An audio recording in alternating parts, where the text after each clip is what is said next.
Hello friends, রমাস cooking চ্যানেলে সবাইকে স্বাগত। আজ নিয়ে এসেছি আপনাদের জন্য south Indian street food recipe medu বড়া। খুবই সুস্বাদু এই রেসিপি। আপনারা অনায়াসে ব্রেকফাস্টে এই রেসিপি ট্রাই করতে পারেন, খুবই ভালো লাগবে। নতুন নতুন রেসিপি পেতে আমার চ্যানেলটিকে সাবস্ক্রাইব করবেন। চলুন তাহলে শুরু করা যাক। প্রথমেই একটি পাত্রে 1 কাপের মতো বিউলির ডাল বা উড়দ ডাল নিয়ে নিলাম। এখন ডালটাকে 8 থেকে 10 বারের জন্য ভালো করে জল দিয়ে ধুয়ে নেব।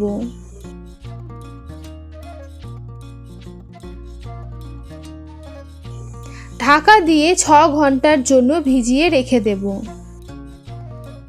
6 ঘন্টা পর দেখুন ডাল ভালো মতন ভিজে গেছে। এখন একটা ছাঁকুনি দিয়ে ভালো করে ছেঁকে নেব। ছাঁকা হয়ে গেলে একটি মিক্সিং বোলের মধ্যে ডালটাকে নিয়ে নেব।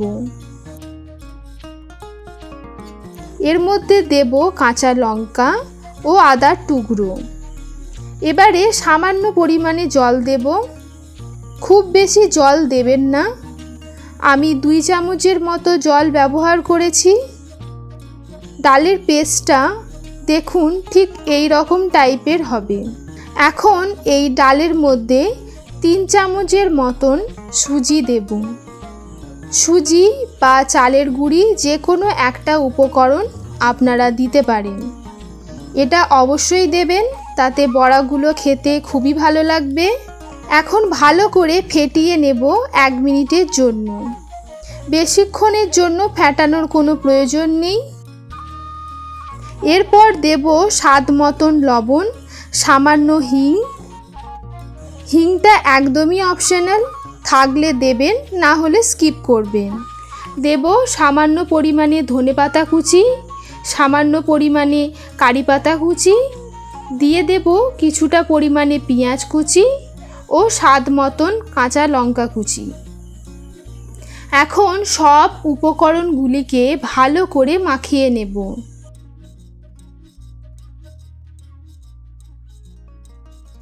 এখন হাতের মধ্যে সামান্য জল লাগিয়ে নিলাম। নিয়ে নেব অল্প পরিমাণে ডালের মিশ্রণটা। আঙুল দিয়ে একটা ফুটো করে নেব। এইভাবে চারিদিকটা একটা রাউন্ড শেপ দিয়ে দেব। আমি আবারও একটা মেদু বড়া করে দেখাচ্ছি। যতবার ডালের মিশ্রণটা হাতে নেবেন ঠিক ততবার আগে হাতে জল বুলিয়ে নেবেন, তাহলে খুব সহজেই বড়াগুলো ছেড়ে আসবে হাত থেকে। আমি একটা করে বড়া তৈরি করছি আর গরম তেলের মধ্যে দিচ্ছি। গ্যাসের ফ্লেমটা মিডিয়াম টু হাইয়ের দিকে রাখবেন। একসঙ্গে 3 থেকে 4টে বড়া ভেজে নিতে পারেন।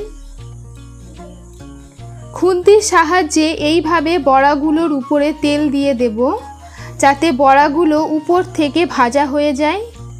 যখন বড়াগুলোকে উল্টাবো তখন কড়াতে লেগে যাবে না।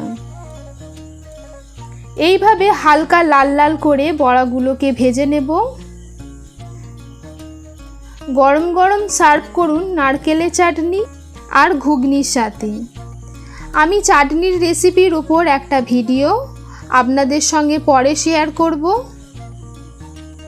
আজকের রেসিপি যদি আপনাদের ভালো লেগে থাকে তাহলে অবশ্যই লাইক কমেন্ট করবেন।